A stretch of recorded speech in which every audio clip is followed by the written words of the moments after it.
So just an FYI on that. And with that, we'll go ahead and kick it off. So during our time today, Amber and I wanted to share some of our thoughts, their preliminary thoughts, especially with the opportunity culture work across the state of Texas, on how we might consider promoting collaboration instead of competition between educator preparation programs to build efficiencies and streamline processes, along with ultimately raising the bar and the quality of the strategies and approaches that we're taking in order to best develop teacher candidates, not only for the state and for the schools, but really to advance entire communities across the regions. One small caveat before we jump in to our session: we really want to emphasize sort of a kind of widespread recommendation for the symposium, which is, if you are not familiar with opportunity culture yet, we highly recommend going to the session that you see linked here. And Amber or Laura, if one of you could maybe drop the tiny URL that's on this slide into the chat. But we would highly recommend going to this session first. That's up on the screen. I'm new to opportunity culture residencies, so feel free to, if you want to depart, we won't take any offense, and just know that we'll be presenting this session during the second round of breakout, so you won't miss anything. But we highly recommend making sure that you sort of have a baseline on what opportunity culture is before participating in this session. So I'll leave you each to do that if you desire, and just appreciate your choice in this session. So with that, just want to introduce ourselves. I'm Kelvin Stocker. I'm the Senior Director of Operations and Strategic Initiatives here at US Prep, and I know most of the folks on this call. And with that, I'm going to pass it over to Amber. Amber, could you introduce yourself? Sure. I'm Amber Thompson, and I'm with the University of Houston. I definitely appreciate Calvin pulling that pre-COVID picture. I have the Corona 15. And so when I was looking at it, I was like, oh, look at me. But anyhow, so I'm at the University of Houston, and I work with Shay Culpepper, who I think is here also in this session. And we oversee teacher ed at U of H. So we wanted to kind of start, the session is called, the collaboration, not competition. And, as we're working with this opportunity culture work together, there's lots of different EPPs and partnering with districts and common districts. And so, it's possible, it's probable, it's even maybe preferred that that different EPPs or different preparation programs are going to have candidates at the same campuses when we're working with opportunity culture. And so one of the things, particularly in the Houston area, that I've always been so humbled and excited about is all the preparation programs, particularly the university-based ones. We, of course, we all have our own pride in our own institution, but our main goal is to really prepare high quality teachers in the Houston area. And so we don't see each other as competitors. We're each other's biggest advocates. And even if we all upped our numbers tenfold, we still wouldn't be able to fulfill the needs of the Houston area. And so there's plenty of business to go around if that's what we're worried about. So not only do we not feel that way, but they're also the math. There's math involved here, and we're not there. So really just kind of making sure we're advocates for each other and we're pulling each other up. And this opportunity culture project is just another way to do that, or another space to do that. So we have a couple of goals for our time together today. They're lofty, but we're going to get ourselves moving. The first one is just kind of around what we could do together to pull our resources and become efficient as far as maybe cost sharing, development of strategies, things like that. Partners not only with the districts, but with each other. The second one is a little more long-term and actually I think really innovative if we can get to this space, is really how do we work together to even support and share programming, the design of programming, adjusting coursework, not only in the student teaching course, but even in the other parts of our program, and really think about that together as well. So we're going to kind of just sort of launch and kind of dip our toe into both of these goals today. We have a very ambitious agenda. I don't even want to spend time talking about it, but basically at the beginning, we're going to just set the stage and have some context, and then we're going to break you out and we're going to complete some tasks together. So I had 30 seconds for that slide. I think I just did it in 20. But so one of the things we wanted to kind of talk about for a minute is just a reminder, most of you know this, some of you may not, is that as a member of the U.S. Prep Coalition, the Ed Prep programs kind of, they cohere around 4 quality objectives. You read them and they seem pretty straightforward. Actually, each of them is a huge endeavor in itself. But we believe in this group collectively that every student deserves access to a high quality teacher every year, but also that every teacher candidate deserves access to a high quality preparation program.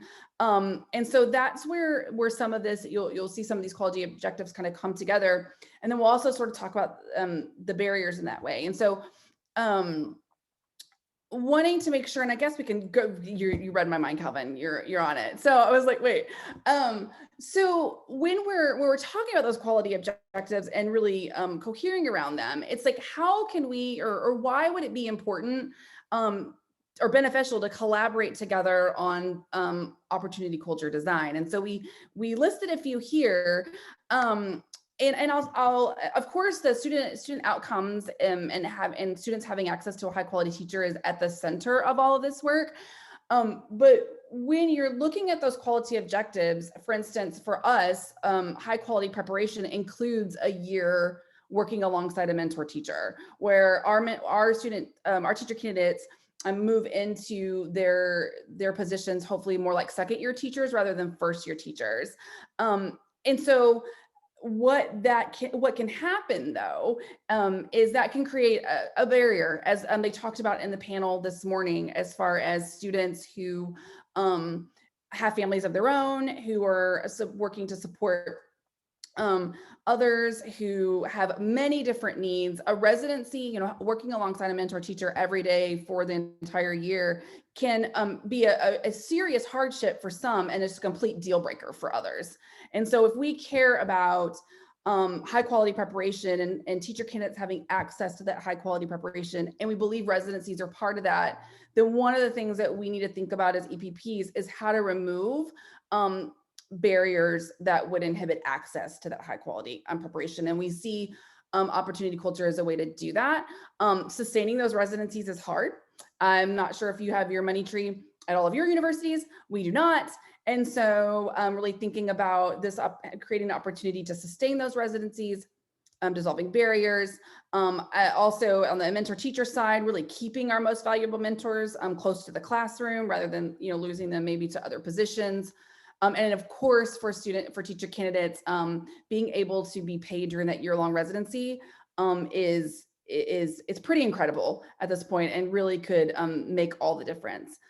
All around, really making sure that students have access to high quality teachers every year that they're in the classroom. Thanks, Amber. Yeah. And by the way, just for context, Amber and I were kind of walking through the session yesterday, and I was like, get ready to drink from a fire hose, because I think I may have overplanned. So Amber, thank you so much. So we wanted to center ourselves now before we kind of put you all to work. That's really the goal here. So in mine and Amber's conversations, we were thinking through, like, what are the components of the transform model? And that's kind of a loaded term. At US Prep, we have a developmental framework that all of our coalition providers, all 21 universities cohere to, that we agree is sort of the A+ standard or the gold standard for teacher prep. And so Amber and I went through a process, sort of an exercise. We went through that developmental framework, and we asked ourselves, what specific components of the transform model would be most primed, if you will, for collaboration between educator preparation programs, specifically focused on those that are participating in opportunity culture designs across the 6 regions in Texas that are implementing. And here's what we came up with. This is sort of our short list. And so with that, we'd actually invite you to come off mute. And we ask what additional components might exist that aren't currently represented here on the screen that you might think of. And it's not a leading question. We don't know if there is or is not. This was our best attempt, but we wanted to open it up to the group for about a minute. I think SPS is big for us, and the opportunity for our candidates to determine whether how students perceive them. So I would say that for us, that's important. And for those unfamiliar with the acronym Student Perception Survey, which has been highly linked and correlated to the instructional performance or instructional ability of a teacher, has been how their students perceive that instruction and their teacher, along with the culture of a campus. Any other thoughts? I would like to also offer, this is Jim McHugh with Deans for Impact. I'm seeing like an opportunity here for stakeholder voice. So I recognize like mentor selection and recruitment and training, but it's also like the students and their families that add voice into like the buy-in for truly transformational, like empowered modeling for this to really be sustainable. So just as somebody who's worked in communities that are underserved or marginalized, or like typically don't have access to like truly innovative approaches like this, I think that buy-in, that like tangible sense, that same communication, and that transparency is really valuable. Appreciate that, Jim. And I wrote that down. That might fall under, at least within potentially mine and Amber's schema. I'm actually unsure, but it might fall into the governance bucket. And we oftentimes think of governance as being sort of at the school site, school location, and not always community wide. And so I really appreciate it. Thank you for that, Kelvin. I appreciate it. Any last thoughts before we kind of move forward? Kelvin, this is Erica from UTEP, and this is, probably what was talked about right at the very beginning, but what comes to mind here through our experiences and what we're leading into now with some of the opportunity culture work is financial support for candidates. And so we're seeing how critical that is for us to be able to build out and scale and sustain this important work. Yeah. So thinking about collaboration specifically around that one element, and how do you actually sustainably fund the residency model? Thank you, appreciate that. And so we know that is not an exhaustive list. There are lots of other additional components, but we want to get started and get working on these things. That was our goal during our time. And so if Laura or Amber could go ahead and drop the link to the task card inside of the chat. It's inside of this task card that you'll sort of where you'll see outlined how we're going to spend the remainder of our time together. And I'll wait for my internet to kind of speed up here. So we're going to start off by breaking out into groups. And when we do that, we're going to each we're going to break into small groups in just a moment. But before we do that, we're going to each individually for about 4 to 5 minutes here. We're going to add to the components that we just discussed or that we just outlined. So on that slide a moment ago, and you can go ahead and follow along with me. If you want to click this link inside of your task card, this will take you to another document, another Google Sheet. I know, links within links, it's always fun. But when you arrive at this document, those sort of big components that Amber and I just shared are located on the tabs in this document. And I'll go ahead and add the 3 that y'all just discussed in just a moment. But what we'd like you to do for this first task is independently go through each of these tabs and add on specific elements that fall underneath that component. For example, site coordinator, collaborating on the site coordinator role is a really big component. That's a big kind of thing to discuss and collaborate on. But there are potentially different elements within that component that that EPPs could collaborate on. For example, maybe they share observation cycles. Maybe they share student teaching courses, and so on and so forth. So if I go to, for example, governance meetings, and Amber and I have generated a few just to get ideas going, but maybe EPPs share, maybe they have collective agendas or common meeting locations and times with each of their districts and campuses. So that way they're not burdening campus leaders and district leaders with multiple governance meetings. Or maybe they share aggregate data back to districts on how residents are doing collectively within the district or on the campus. So I'm just going to call on one person. Chris, next 4 minutes, how are you going to spend your time? First, I'm going to go to my link within links. Then I'm going to go into each of these. I'm going to use the word components or elements wrong, but I'm going to each component, going to each element and look for the different and add different components or one of the other that will hopefully be ripe for discussion. Perfect. We also, last thing before we let you go and spend 4 minutes on that, and please, just as quickly as possible, don't worry about spelling here. For all of those, we recognize that there are a lot of program officers and different sort of tertiary stakeholders on the call. And so we just invite you to put on your hat of an educator preparation program leader and support the idea generation during this time. All right, your 4 minutes begins now.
Got about another minute and a half left. With just for those of you that are hanging out on sort of those first few tabs, would invite you to move down. If you just scroll across your tabs at the bottom of your screen, you can see some of the areas that you can add to.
Okay.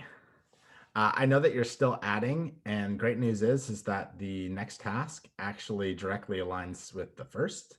So what we'd like you to do, and it's, by the way, it is incredible. If you haven't had a chance, which you will in just a moment, to look through how many ideas have been generated in just 4 minutes, it's incredible what a community can do really quickly. So what we'd like you to do now is we're going to take another 4 minutes here. We're going to move on to task 2. And we'd like you to do a gallery walk. So go around to each of the tabs, review what your colleagues have stated as potential elements for EPPs to collaborate on in order to create efficiencies and streamline. And of course, feel free to add. The goal being that you've had a chance to review each of the tabs over the next 4 to 5 minutes, which probably only puts you at maybe anywhere from 20 to 30 seconds on each tab. Can you just give me a thumbs up if you understand our next task and you feel good about it? All right, getting a lot of thumbs up. So your next 4 to 5 minutes starts now. Calvin, I have a quick question. So mine says task 3 and then task 3. So I'm assuming that the orange area is task 2. Opportunities. Yep. Yep. No, excuse me. So just task 2 is just doing a gallery walk and then adding to task 1. It's like task 1B. Yeah, task 1B, we'll call it that.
Take about another 90 seconds to finish up your gallery walk.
Okay, I'm going to go ahead and bring us all back together. So in the chat, we've just dropped a link in there for you. By the way, have never done this before, so guinea pigs. But here's what we'd like you to do. If you see on the right side of your screen right now, you'll see sort of this this box that shows like, or matrix, if you will, that says consideration over it. Here's what we'd like you to do. Consider each of the large components, the tabs that we just interacted with, along with each of the elements within each of those components. We'd like you to consider the potential for impact on candidates and kids of EPPs collaborating on that component in those elements, and also the implementation demand. So how easy is it or easier is it versus difficult? The sweet spot on this matrix is obviously something that is high impact and easier to implement, meaning we can get it off the ground faster as far as a collaboration between EPPs. So with that, we'd like you to, with this matrix in mind, go ahead and rank order each of the components, starting from top to bottom, using the survey link that was just dropped in there. We'll give you about a minute to do that.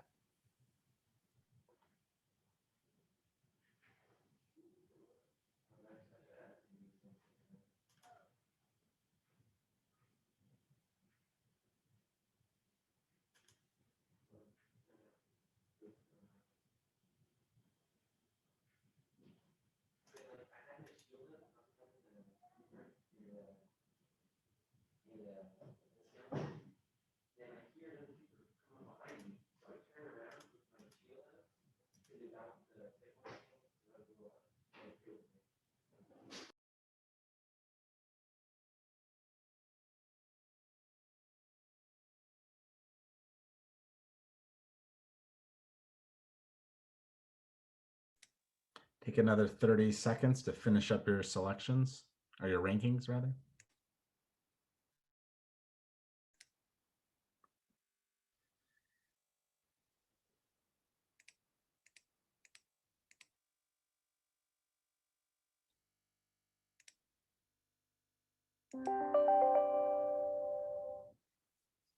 Okay, looks like we've got most individuals have ranked. I'm going to go ahead and refresh one last time. I think you all can still see my screen. Can you just give me a thumbs up if you can still see my screen? Great.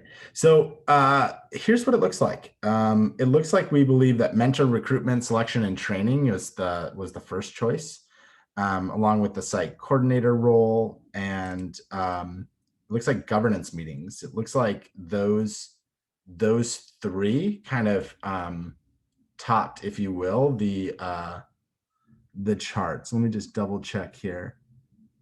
Yeah, if I'm reading this correct, it looks like site coordinator, governance meetings, and then mentor selection and training. So here's what we're going to do. I'm going to put you into breakout rooms, and we are just going to literally randomize which breakout room you go into. And we're going to ask that each of you focus on one of these components and the elements, and begin task 3, which is looking at what are the potential opportunities and what are the obstacles that might be faced in that area.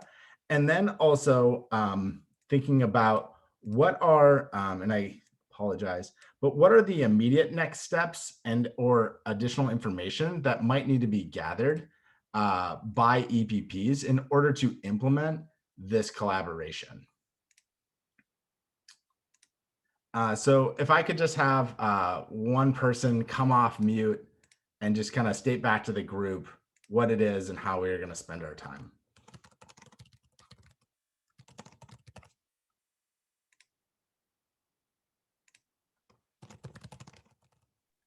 We're going to go into breakout rooms. We're going to start, it's actually task 3 in your book, but task 2 in our chart here, looking at the opportunities and obstacles in each one of the subcategories that you just had, each one of these categories that you have up on the screen now, where each one of the groups is going to look at one of these and talk about the opportunities and obstacles associated with them.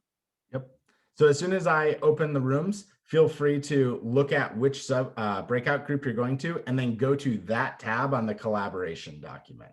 Thumbs up if that makes sense. All right, I'm going to go ahead and open up the rooms now.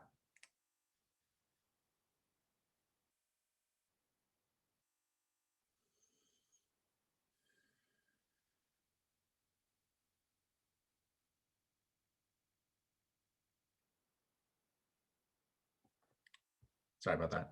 No, it's okay. It's okay. I was just, I mean, I could have stayed, but I wanted to ask you a couple things, but Yeah. I don't know.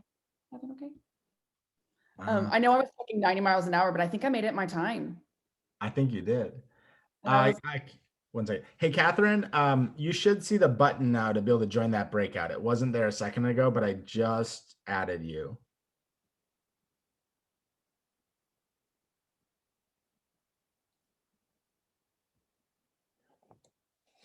Let us know if you need any help, Catherine. How do you think that went? I was thinking it was good. I mean, think it's like drinking from a fire hose. I know, but I mean, no one can say that we didn't use 45 minutes as best. I don't know. I think it's a good start. I didn't even tell them how much time. And the thing is, yeah, the thing is, I mean, nobody really wants to listen to me talk about that. Not that, you know what I mean? These people, we've kind of been in the same, I think the work is good, you know? Yeah. Do you think I was way too fast and just way too whatever? You want me to? Okay. No. I am thinking, hey, Catherine. Hey, I'm just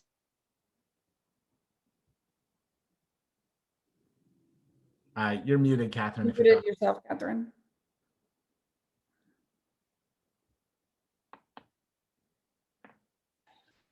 Was that your neck cracking just now? No. Oh, I thought I heard that. Crinkly. You're a robot and I think I'm crinkly. Catherine, are you there? there she goes. Nope. You there, Catherine?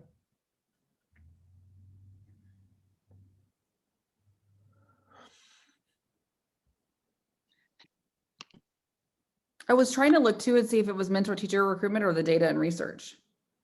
Yeah. But the mentor teacher has more on the all of the orange, you know, like. Did I just move one of them? I hope I didn't move it. I don't think so. Catherine, are you there?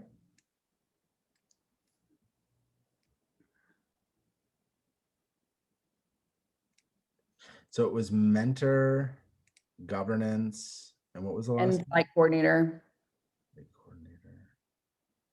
I'm just gonna recolor these so that way we remember. Mm-hmm.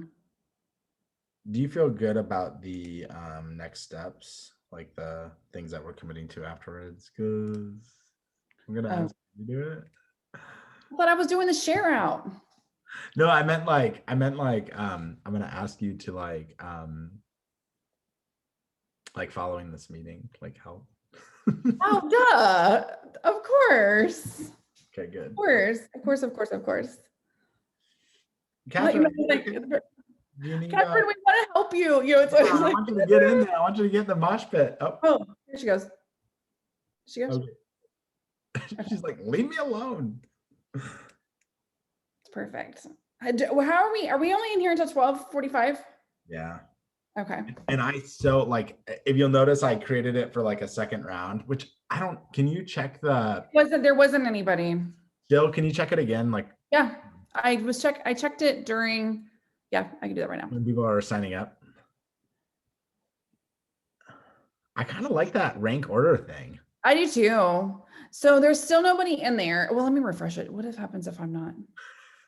I kind of hope there isn't, because I really need to use the bathroom. I know, that was me too. No, it's just your name right now. Just yours. Oh. You can run real fast, don't you think? Wait, can I? Okay. Oh. Hold down the fort. No, we're okay. Don't leave. Okay.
Easy peasy.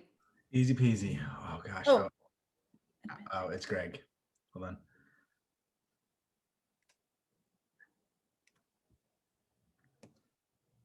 Hey, Greg.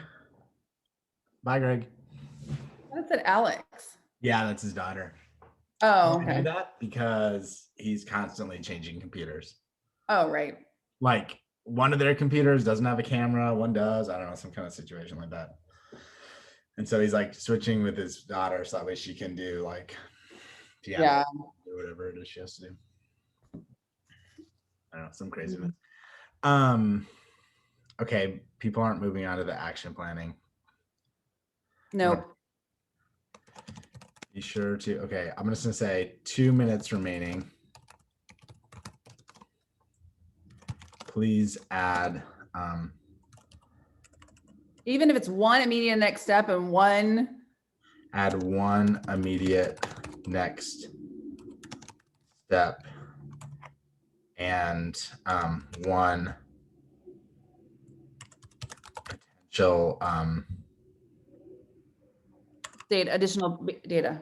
Potential additional data needed. You look like you're in a different spot. Have you moved? Return of the mic once again. Return of the mic. Oh, I think our session is really good. I think people should have come to it in the second one and they're missing out. Well, I think what happened is people were so excited about it. They just like all signed up for the first one. Mm-hmm. But I'm kind of thinking that maybe some folks like, you know, will just come to it. Like they'll realize like, oh yeah, I don't want to go to that. Maybe they hear from their friends. But I do think some people are gonna last minute kind of jump in. There's more participants than we had planned. Oh, really? Yeah, Okay. which is great. And I thought the beginning went fine. I don't like the panels. I don't really like the panels either. I mean, and I understand the purpose, but I'm trying to think of like, what is another way to do a panel? I don't know. In an ideal situation, I mean, ideally, one, they're experts. Two, like people ask questions and are super engaged. And if neither of those things are met, then you don't really have an effective panel. I think we do it because it lessens the burden for the facilitator. Right. That's why we do it. Yeah. Like it's easier for us. But I don't know. There needs to be an alternative to the panel in every situation, and no matter where we are. You know what I mean? Like not just like US prep stuff, but just in general. I'm like, what's an alternative to the panel? Oh my gosh, look at mentor recruitment, selection, and training. It's like they like killed the opportunities. So there you go. It's good. Yeah. So here's what I'm thinking. When I pull them back, Amber, can you say, if you haven't had a chance while your person's sharing out, feel free, anyone from your group, to put thoughts on what immediate next steps would be in that component. Okay. And then, I mean, it's 12:42. So. Yep. I'm gonna close the rooms. Do we want to have like a minute? Is it because I'm thinking I just gave them a 1 minute warning. no, a minute to share out. Oh yeah. I mean, or what if yeah. Designate. I mean, if we go over 5 minutes, they're on a break. We're just taking away from the break. Right. I just sent it 30 seconds. I'm like, this guy's fucking crazy. These two are nuts. I know. Oh my gosh. I'm gonna sleep so well tonight. All right, closing the rooms.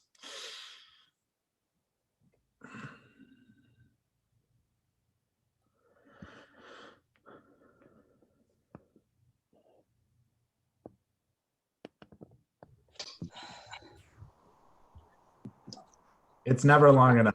I know.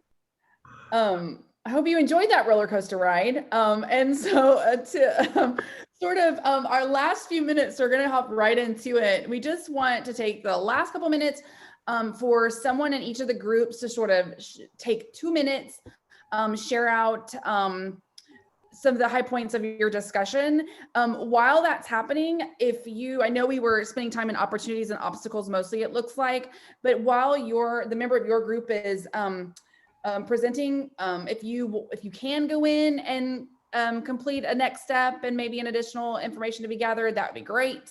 That's going to help us for our next steps. But other than that, we'll get right to it.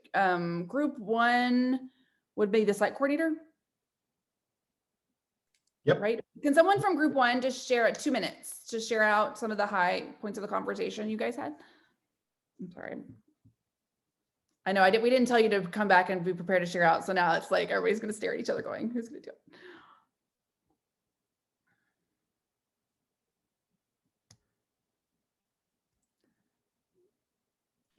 I mean, I will confess that our group did not finish, but also I don't feel like this is how we left the sheet. Thought there was more writing on there, but Yeah, we had next steps, I think, on there. That's why I was a little confused when we maybe I were. was checking on the wrong page. Okay. I know. I might be on the wrong tab. There were 2 site coordinator ones. I'll flip to the other one. Here you go. I bet you all were on this one right here. Okay. No, because some of our writing is on the one that you just were showing Yeah. before, but just not all of it. It's like it didn't. It's like it didn't get the last bits we wrote. Okay. Yeah, if people are clicked on the cell, if you could just move your cursor off the cell, I bet it'll show up. Might be, that's probably me. Okay, great.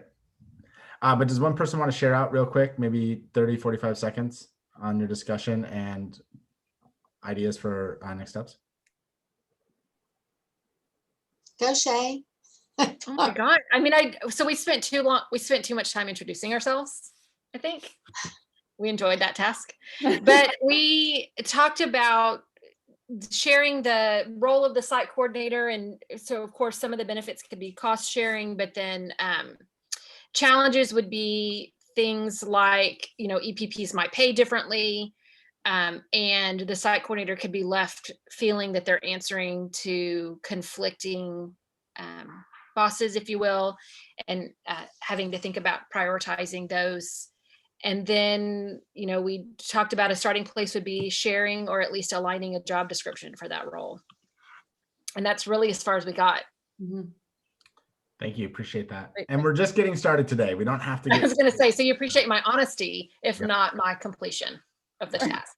Can I get someone from the mentor recruitment selection and training group to share out?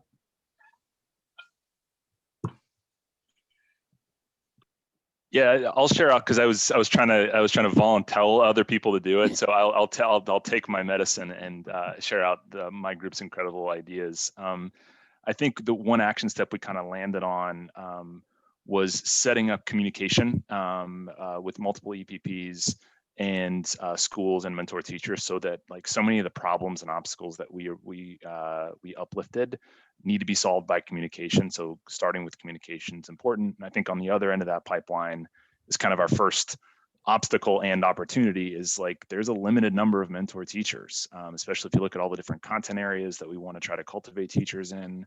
So if setting a standard bar for what the mentor teachers are, how much they're getting paid, what they do, can really help overcome the obstacle of just the scarcity, not just the depth of mentor teachers, but also the breadth of mentor teachers. Appreciate that, Chris and team. Thank you. And then one individual from the governance meetings group.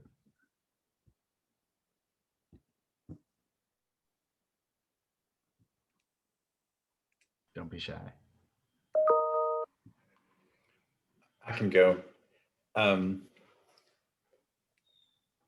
think our big, kind of opportunities was just to eliminate redundancies and just, have work to just work more effectively with across all the different partnerships and I think just support the district or the the school side in just trying to make sure that we're all on the same page, we're all aligned on the outcomes and how we're going to work together to get there.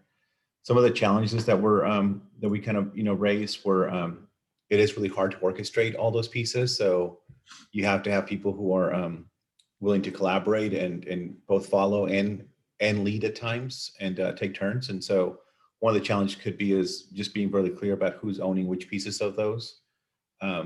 And then while the idea of like data sharing, and those components are a great idea, there is like some things that might come up in terms of confidentiality and what can be shared across different entities. And so just having to work through those pieces, things that we came up with. Awesome. Thank you all. And thank you for listing out those immediate next steps for Amber and I. So feel free to continue to add to this if you didn't get a chance to finish things. And just know Amber and I want to recognize that this is literally just the beginning. We're just trying to get a sense of what the appetite is for collaboration and what the possibilities are. And so just appreciate all the thoughts, ideas that have been put into our time together. So real quick, Amber and myself and some others are going to review and crosswalk that collaboration document going into our winter break and winter holiday. And then in early January, we're going to think through with some thought partners on how we might prioritize those collaboration components based on the ease and impact matrix, and then also gain some additional input from stakeholders from across the coalition and across our networks. And then we'll determine collaboration mediums or approaches, and then reach out to you all along with other EPP leaders across the state in order to start to cohere on a potential approach to collaborating. And so with that, we want to say thank you. Feel free to reach out to either of us if you have additional questions or input. We thank you for drinking from the fire hose this morning. It's now break time. Feel free, if Laura or Amber, if one of y'all could put the link that's inside of this slide deck into the chat. That simply takes you to the symposium agenda where you can find the link for the second round of sessions, which will begin at 1 p.m. CST. And with that, thank you all so much and have a great rest of your day. Amber, I have a quick question. I know it's break time. Real fast.